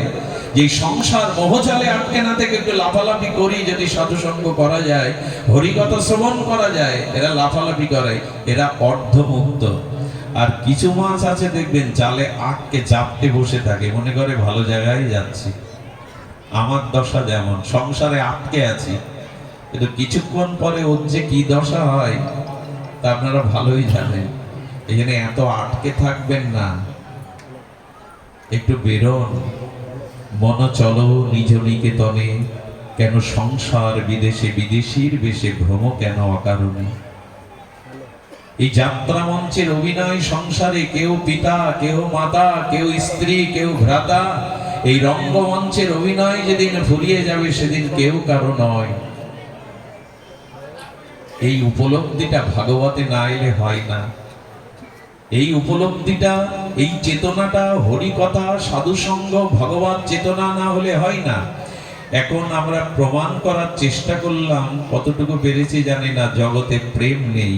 এখন প্রেম কোথায় আছে আর প্রেম কি, এটা বলেই বিশ্রাম। প্রেম কাকে বলে? বহুবিধ ধ্বংসের কারণ সত্ত্বেও যা ধ্বংসশীল নয় তাকে বলে প্রেম। আবার বলি, বহুবিধ ধ্বংসের কারণ সত্ত্বেও যা ধ্বংসশীল নয় তাকে বলে প্রেম। যার সাথে সম্বন্ধটা কখনো নষ্ট হবে না, ধ্বংস হবে না, ক্ষয় হবে না, লয় হবে না, ছাড়াছাড়ি হবে না। কারণ আছে, মৃত্যু আছে, কিন্তু কোনো কারণে যে বস্তু বিচ্ছিন্ন হয় না, ধ্বংস হয় না, এরই নাম প্রেম। আর এটা ভগবানের সাথে ছাড়া হয় না। ভগবানের যে রাজ্য, ওখানে জরা নেই, মৃত্যু নেই, ব্যাধি নেই, ক্ষুধা নেই, পিপাসা নেই, চির বসন্তের রাজ্য। ওখানে জরা ব্যাধি মৃত্যু পৌঁছাতে পারে না। আমি তো ভগবানের আর কারো নই। মামই বংশ জীবলোক জীবভূতা সনাতনা মনাশস্ত্রা ইন্দ্রাণী প্রকৃতি স্থানি কর্ষতি। গীতার বাণীতে বললেন, জীব তুমি আমার, আর কারো নও। এই হলো প্রেম। আমি ভগবানের, ভগবান আমার। এই সম্বন্ধ নিষ্কপটে হতে হবে, এরই নাম প্রেম। আর তার সাথে সম্পর্কটা ধ্বংস হয় না। চক্ষু দান দিলা যে জন্মে জন্মে, যে গুরুদেব আমার গুরুদেব, ইনি জন্ম জন্মান্তরে। কেমন জানেন এই সম্পর্ক? একবার শ্যামাপ্রসাদ লাহিড়ী, বিখ্যাত যোগীরাজ, এই পশ্চিম বাংলার সারা বিশ্ববিখ্যাত যোগীরাজ, উনি ইঞ্জিনিয়ারিং পাশ করে গোল্ড মেডেল পেয়ে সরকার তাকে ডেকে নিয়ে চাকরি দিল। দুর্গাপুরে ডায়নামাইট দিয়ে পাহাড় ভাঙতে পাঠালো। আপনার পরিচালনায় পাহাড়টা ভাঙতে হবে। ওই পাহাড়ের গুহা থেকে একটা গুরুগম্ভীর শব্দ ভেসে আসছে, দুর্গা এদিকে এসো। দুর্গা, এখানে আমার নাম ধরে কে ডাকে? এখানে তো কেউ আমার পরিচিত নয়, আমি সদ্য এসেছি কর্তব্য কর্মে। তো ওই কণ্ঠটা এত আবেদনময়, ওই কণ্ঠ অনুসরণ করতে করতে দেখছেন পাহাড়ের এক গোয়ার মধ্যে থেকে ওই শব্দ আসছে, দুর্গা এদিকে এসো। বললেন, পাথরটা দুয়ার থেকে সরিয়ে ভেতরে প্রবেশ করো। পাথরটা সরিয়ে ভেতরে গিয়ে দেখলেন এক জটাজুটধারী তেজোময় মূর্তি এক আসনে বসে আছে, সামনে আর একটা আসন শূন্য পাতা। বলি, কে আপনি? আমাকে কেন নাম ধরে ডাকছেন? আমি তো আপনাকে চিনি না। বলেন, দুর্গা আমাকে স্পর্শ করো। যেই এই মহাত্মাকে স্পর্শ করলেন, পূর্ব জন্মের স্মৃতি ফিরিয়ে দিয়ে বললেন, তুমি আমার একান্ত অনুরাগী শিষ্য ছিলে। আমরা গুরু শিষ্য মিলে এখানেই ভজন করছিলাম, কিন্তু কাল বা মৃত্যু এসে তোমাকে নিয়ে গেল। তোমার ওই আসনটা এখনো শূন্য পড়ে আছে, আর আমি এখানে এখনো বসে আছি কেন জানো? আবার তুমি আসবে, আবার তোমাকে এই আসনে বসে বাকি প্রেম ভক্তি দিয়ে তোমাকে ভগবানের রাজ্যে নিয়ে যাব, তাই আমি বসে আছি। এই হলো জন্মে জন্মের গুরুদেব। শ্রী গুরুদেব এক জন্মের নয়, উনি জন্ম জন্মান্তরের। ভগবান এক জন্মের নয়, উনি জন্ম জন্মান্তরের। গত জন্মে আপনি পিতামাতাকে এই জন্মে চিনবেন না, আবার নতুন শরীর পেলে এই জন্মের পিতামাতা স্ত্রী পুত্রকে আপনি চিনবেন না। এরা ক্ষণিকের জন্য, এই ট্রেন যাত্রার মতো। সুধীবৃন্দ, এই জন্য প্রেম তার সাথেই হয় যে প্রেম অখণ্ড, চিরন্তন, শাশ্বত, সনাতন, যেখানে বহুবিধ ধ্বংসের কারণ সত্ত্বেও যা ধ্বংসশীল নয় তাকে বলে প্রেম। এই প্রেম পরমাত্মার সাথে, শ্রী ভগবানের সাথে হয়। এই জন্য মীরার মতো রাজরানী রাজপ্রাসাদ ছেড়ে পথে উঠেছিল, আর বৃন্দাবনের পথে পথে মীরাবাই তার গিরিরাধীর প্রেমে, আর তিনি উতলা হয়ে এমনি করে সর্বস্ব ত্যাগ করেছিলেন। শ্রীকৃষ্ণ চৈতন্য মহাপ্রভু রাধা কৃষ্ণ প্রেমাবতার প্রেমতত্ত্ব শিরোমণি তিনি তার পক্ষ কেশধারী সচিমাকে জগৎ জননীকে ত্যাগ করে, বধূ চতুর্দর বর্ষীয় বিষ্ণুপ্রিয়াকে ত্যাগ করে, নিমাই পণ্ডিত পাণ্ডিত্যের অভিমান ত্যাগ করে চির কাঙাল হয়ে সন্ন্যার বেশে তিনি বেরিয়েছিলেন দ্বারে দ্বারে। কিসের জন্য? প্রেমের জন্য, প্রেমকে বোঝানোর জন্য। কই ত্যাগ কোথায় আমাদের? পড়েই তো আসি সেই জালের মধ্যে, আমার আমার। এই জন্য এই সংসারকে আমার আমার চিরদিন করে থাকাটা আমাদের প্রেম প্রাপ্তির অন্তরায়। তাই সংসারে থাকুন, স্ত্রী পুত্রের প্রতি দায়িত্ব কর্তব্য পালন করুন, কিন্তু ভালোবাসা, সম্পর্ক, সম্বন্ধ, অনুরাগ ভগবানের প্রতিদিন। কবে আর এটা দিব? কবে আর এটা বুঝবো? এই প্রেম, এই ভালোবাসা ভগবানের সাথে যতদিন না হবে ততদিন প্রসন্নতা আসবে না, ততদিন হৃদয়ের প্রাপ্তি, ঐকান্তিক প্রাপ্তি আসবে না, আর ততদিন আপনি ভক্তি স্পর্শমণি পাবেন না, যতদিন ভগবানের সাথে আপনার প্রেম না হবে। এই প্রেম হবে কি করে? প্রেম হবে তার অসমধ্য মাধুর্য লীলার কথা শুনতে হবে, তার মহিমা গুণগতা সাধুমুখে শুনতে হবে। এই শুনতে শুনতেই ধীরে ধীরে তার সৌন্দর্য, তার মাধুর্য, তার উদারতার প্রতি প্রেম আসবে। গীতায় বলেছেন, গতির ভর্তা প্রভু সাক্ষী নিবাস শরণাং শ্রীদ প্রভাব প্রলয় স্থানাং নিধানানাম বীজমব্যয়ম। আমি তোমার গতি, আমি তোমার ভর্তা, আমি তোমার প্রকৃত শরীর, আমি তোমার আশ্রয়, আমি তোমার কেন্দ্র, আমি তোমার গতি, অন্য কেউ না। এ তো ভগবান বারবার বলছেন। গতির ভর্তা প্রভু সাক্ষী নিবাস শরণাং শ্রদ্ধেয়। এটা কি বোঝো না? সারা জীবন যাদের জন্য আয় করলে মৃত্যুর সময় আর একটি ধুতি ছাড়া কিছু দেবে না, তাও শ্মশানে ধুতিটা আগে পুড়ে যাবে। যেভাবে খালি হাতে এসেছো সেইভাবেই খালি হাতে যেতে হয়। এটা কি দেখো না? এটা কি চোখ মেলে চিতাতে কাকে পুড়তে দেখো না? যে ওই একটা ধুতি মাত্র তাও সাথে যায় না, গেলেই আগুন লাগালে পড়ে যায়। এইটুকুই তো জীবন। এত ধরে কেন বসে আছো? যাকে ধরলে আর ছাড়াছাড়ি হয় না, যাকে ধরলে প্রেম পরশে জীবন অনন্ত আনন্দময় হয়, জরা মৃত্যু ব্যাধি অভিশাপ পোহাতে হয় না, তার সাথে সম্বন্ধ করার। এই সম্বন্ধ হবে যে তাকে ভালোবাসে, তার মুখে তার গুণমহিমা শুনতে হবে। কিশোর কুমারের একটা গান আমি মাঝে মাঝে গুনগুন করি। তাকে আমি চোখে দেখিনি, তার কথা অল্প অল্প শুনেছি, অল্প অল্প শুনে তাকে আমি ওই কথাটা এই দিকে ঘুরিয়ে দিই, এই রাজ্যে ঘুরিয়ে দিই। কোন শুদ্ধ ভক্তের মুখে, যে ভগবানকে ভালোবাসে, সেই নিষ্কিঞ্চন শুদ্ধ অনুরাগী ভক্তের মুখে যদি ভগবানের কথা শোনেন না, ওই কথা শুনতে শুনতে ভগবানের প্রতি আপনার প্রেম সঞ্চারিত হবে, অনুরাগ সঞ্চারিত হবে। এই জন্য ভগবানের কথা মন দিয়ে শুনুন, তার লীলা কথা শ্রবণ কীর্তন করুন। এর মধ্যে দিয়ে আমাদের জীবনের এই শাশ্বত চিরন্তন প্রেম আসবে। ছোট্ট একটা লীলা বলেই 5 মিনিটেই বিশ্রাম। কি করে শ্রবণে প্রেম হয়? আহা, দেখুন, আমি আগেও বলেছি কিছু লীলা বারবার স্মরণে আসে। একটি হলো চম্পা, আর একজন নাম সরলা। 2 বোন, একজনের 12, একজনের 10 বয়স।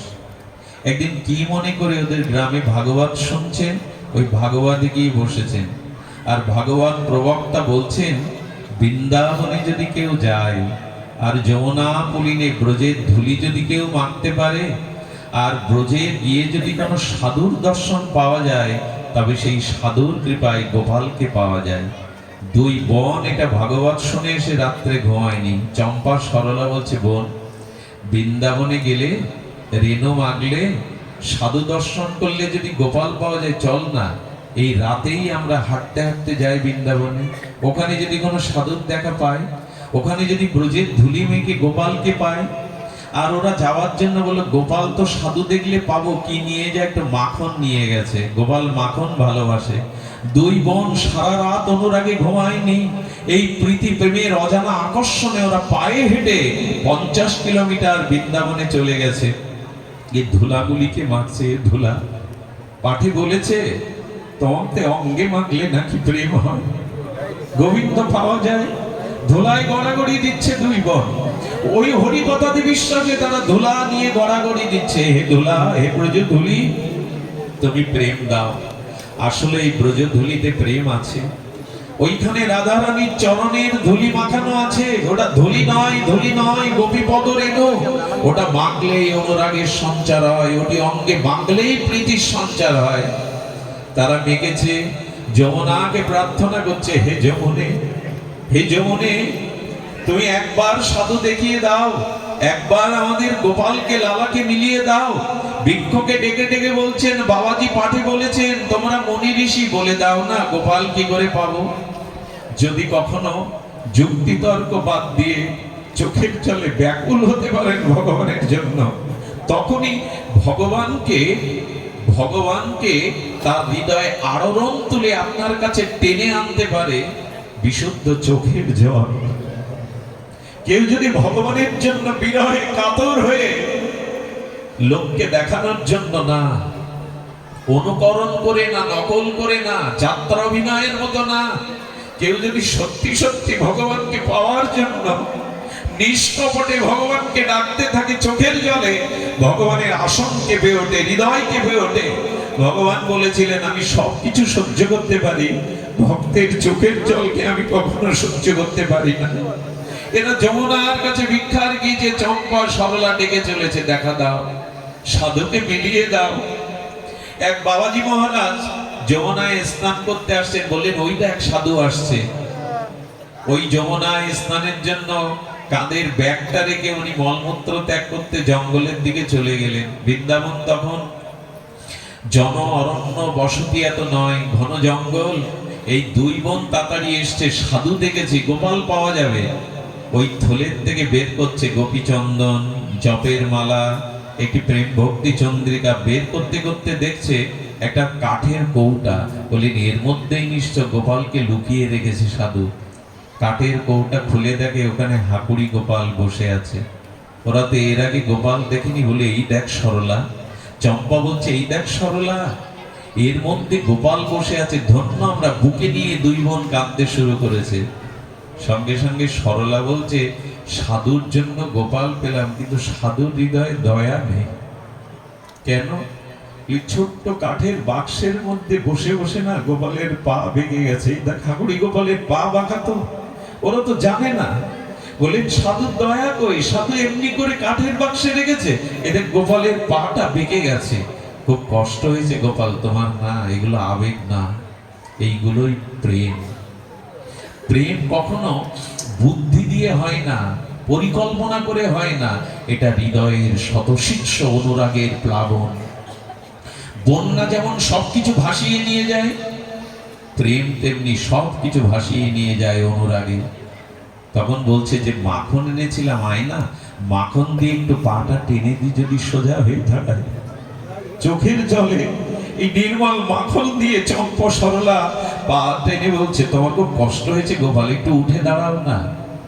ভক্তাদিন ভগবান এই প্রেমের চোখের জলে ওখানে হাকুড়ি গোপাল দাঁড়িয়ে পড়েছেন, গোপাল হয়ে দাঁড়িয়ে পড়েছে, তাদের দর্শন দিয়ে ধন্য করছেন। যেই না দাঁড়িয়েছে, মাখন সেবা দিয়ে বুকের মধ্যে চেপে ধরেছে। সুধীবৃন্দ, সাধু আসতে দেখে তাড়াতাড়ি ওরা জঙ্গলের কাছে লুকিয়ে বলছে, দেখি সাধু কি করে। সাধু এসে দেখে, যমুনায় ডুব দিয়ে উঠে দেখে তার হাকুড়ি গোপাল দাঁড়িয়ে আছে। বুঝতে বাকি রইল না, কোন মরমী প্রেমিক ভক্ত ভগবানের এই দশায় উপনীত করেছে, ভগবানকে দাঁড় করিয়ে দিয়েছে। সুধীবৃন্দ গোপালকে জড়িয়ে ধরে বললেন, ও আমার কথাই তুমি কখনো সোজা হয়ে দাঁড়িয়ে দর্শন দাওনি। আমি ভালোবাসতে পারিনি বলে, আমি তোমাকে প্রেম দিতে পারিনি বলে, কারা তারা যাদের প্রেমে তুমি দাঁড়িয়েছ? ওই দিনই ভগবান দৈববাণী দিয়ে বললেন যে সরলতার কাছে আমি চিরকালই সরল। দেখুন, ভগবানে পেতে গেলে, প্রেম করতে গেলে সরল হতে হয়। এত যুক্তি বুদ্ধি চালাকি থাকলে ভগবানকে ভালোবাসা, এই সরলতাই ভগবান প্রাপ্তির উপায়, সরলতাই উপায়। আমাদের গোপালগঞ্জের চামেলি মাকে দেখেছি, হরিনামে কাঁদতেন, গুরুদেবের কথা শুনলেই চোখে জল আসতো, অনুরাগ আসতো। কারো কারো এমন হয়, হরিনামে যদি চোখে জল আসে না, তার লীলা শুনলে যদি হৃদয়টা দ্রবীভূত হয় না, জানবেন কিছু কিছু প্রেম আপনার হৃদয়কে স্পর্শ করেছে। বিশেষ করে ভগবানের নাম রূপ লীলা কথা শুনতে গিয়ে যদি প্রেমাশ্রু ঝরে, হৃদয় যদি দ্রবীভূত হয়, এই দ্রবীভূত হৃদয়ে অনন্ত জন্মের পাপ বাসনা চলে গিয়ে হৃদয়ে ভগবানকেই বসিয়ে দেয়। তাই অনুরোধ করব, এই সংসার বড় বিচিত্র জায়গা, এখানে একমাত্র ভগবানকেই ভালোবাসুন, তাকেই একটু প্রাণের প্রাণারাম করে দিন, তার কাছে যান, তাকে একটু ফুল তুলসী দিন, তাকে একটু সুন্দর করে নয়ন অভিরাম মাধুর্যকে হৃদয়ের অনুরাগ মিশিয়ে দেখুন। আর সাধু সঙ্গে যান, সাধু সঙ্গে না গেলে, হরিকথা শ্রবণ না করলে, তার অসমর্থ মাধুর্য শ্রবণ না করলে কখনোই প্রেম আসবে না। আপনাদের জীবনে প্রেম প্রাপ্তি হোক, আপনাদের জীবনে ভগবানের প্রতি আকুল নিবেদন অনুরাগ আসুক। এই হলো স্পর্শমণি, এই হলো পরশমণি, তাকে ভালোবাসা, তাকে সর্বস্ব দেওয়া। গোবিন্দ তোমার হলাম যদি বলে একবার, ভগবন্ত হইতে গোবিন্দ তারে করেন পার। ভগবান পারই করেন। একবার এক অন্য শাসকের অত্যাচারে এক ব্রাহ্মণ তার স্ত্রীকে নিয়ে পালিয়ে যাচ্ছে, যে ধর্ম ত্যাগ করবো না, দেশ ছেড়ে ঘর ছেড়ে চলে যাব, ধর্ম ত্যাগ করবো না। আরে পেছনে সেনারা আসছে, তাদের ধর্মচ্যুত করবে বলে যেতে যেতে নদীর ধারে গিয়ে দেখছে মাঝি নেই, নৌকা নেই। পেছনে সেনারা স্ত্রীর হাত ধরে বলল, জীবন দেব এই নদীতে বিসর্জন দিয়ে, কিন্তু ধর্ম ত্যাগ করবো না, এসো ঝাঁপ দেই। যেই ঝাঁপ দিতে গেছে হাগৌর বলে এক নবীন মাঝি এসে বললেন, দুর্গা ঝাঁপ দিতে হবে না, এই নৌকায় ওঠো। নৌকায় করে পার করে দেওয়ার পরে বললেন, আপনাকে কি দেব? ধর্ম বাঁচালেন, জীবন বাঁচালেন। বলেন, আজ কিছু দিতে হবে না, একদিন চেয়ে নেব। মহাপ্রভু একদিন ডাকছেন, মহাপ্রভু একদিন এই ভক্তকে ডাকছেন অনেকদিন পর, তোমার মনে পড়ে একদিন এক মাঝি তোমায় পার করেছিল? বলে, হ্যাঁ প্রভু, কে সে? সেদিন আমি তোমার নৌকা নিয়ে পার করে দিয়েছিলাম, আমি পার করে দিয়েছিলাম। বলে, যদি পার করে তবে আর একটা নিবেদন, সেদিন তুমি পার করে দিয়েছিলে, কিন্তু আর একটা খেয়া ঘাট আছে, আর একবার আমাকে পার হতে হবে। সেই খেয়া ঘাটের মাঝি হয়ে সেদিনও পার করে দিও। সেদিন আমি কিছু দিতে না পারি, এমনি করে তুমি পার করে দিও। ওই ঘাটে একমাত্র ওই ভগবানই আছে, আর কোনো মাঝি নেই। ওই মাঝির কথা একটু ভাবুন। ওইখানে গিয়ে বসে থাকতে হবে যেন তিনি তরণীতে পার করে দেন। এই পারের চিন্তা করে এই মরময় জগৎ থেকে ভগবানের রাজ্যে যাওয়ার জন্য একমাত্র মাঝি কান্ডারি ভগবানই। তাকে অন্তত দিনান্তে একটু স্মরণ করুন। সময় তো ফুরিয়ে আসছে, এই জগতের আয়ু সময় ফুরিয়ে আসছে, তাকে স্মরণ করুন, যাতে শেষের খেয়াতে তিনি আমাকে তুলে নেন। ডাক্তার বাবুকে কি বলে ধন্যবাদ দেব? ইনি ফরিদপুর থেকে তার এই জন্মস্থানে এসে এহেন অনুষ্ঠান দিয়ে মানুষের সাত্ত্বিক প্রেমার এই প্রেমের তরঙ্গ তোলেন। কষ্টার্জিত অর্থ একেই বলে সদ্ব্যয় করা। অর্থ তো অনেকের আছে, সৎ কাজে ব্যয় সবার অর্থ হয় না। ওনার পরিবার ওনার জন্য আশীর্বাদ করবেন, সুস্থ শরীরে আপনাদের পদধূলি পেয়ে এমনি করে যেন উনি ভগবান এই নাম প্রেম প্রচার করতে পারে। উনি এখানে এসেছেন শুনে ভালো লাগলো, অনেক রুগী দেখেছেন, উনি স্বাস্থ্য ক্যাম্প বসিয়ে অনেক রুগীকে দেখেছেন। এইসব মানুষগুলো আমাদের মাঝে দীর্ঘদিন বেঁচে থাকুক। এমন বড় হৃদয় মানুষের প্রতিটি গ্রামে দু চারজন থাকলে তবে আমাদের প্রশস্তি, শান্তি, আপনাদের সবার কল্যাণ। কত দূর থেকে বাবারা এসেছেন, ফিরে যাবেন। যাওয়ার আগে আপনাদের সকলের চরণে সশ্রদ্ধ দণ্ডবাদ জানিয়ে ভাগবত কথা এখানেই বিশ্রাম রাখছি। শ্রী গুরু প্রেমানন্দে হরি বল।